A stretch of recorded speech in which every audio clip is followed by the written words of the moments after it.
சங்கடஹர சதுர்த்தி என்றால் என்ன?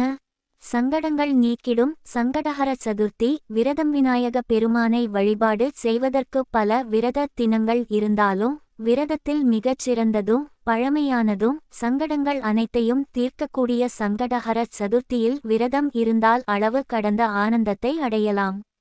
சகல சௌபாக்கியங்களையும் பெறலாம். ஒவ்வொரு மாதமும் வரும் சங்கடஹர சதுர்த்தி நாளில் விரதம் இருந்தால் குடும்பத்தில் சுபிட்சமும் தடைகளின்றி எல்லா காரியங்களும் வெற்றியடையும். ஹர என்ற சொல்லுக்கு அழித்தல் என்று பொருள். சதுர்த்தி விரதம். ஒவ்வொரு மாதமும் பௌர்ணமிக்கு அடுத்ததாக வரும் சதுர்த்தி திதியே சங்கடஹர சதுர்த்தி ஆகும். அதாவது கிருஷ்ணபக்ஷத்தில் வரும் சதுர்த்தி ஆகும். ஆவணி மாத தேய்பிறையில் வரும் சதுர்த்தி நாளில் இவ்விரதத்தை கடைபிடிக்க துவங்க வேண்டும். செவ்வாய்க்கிழமைகளில் வரும் சங்கடஹர சதுர்த்தி மிகவும் சிறப்பு வாய்ந்ததாகும். இதை மகா சங்கடஹர சதுர்த்தி என்று அழைக்கின்றனர். விரதத்தின் பலன்கள். இவ்விரதத்தை கடைபிடிப்பதால் நீண்ட நாட்களாக தீராமல் உள்ள நோய் தீரும். வாழ்க்கையில் தொடர்ந்து பலவகை துன்பங்களுக்கு உள்ளாகிறவர்கள் நிலையான சந்தோஷத்தை அடைய முடியும்.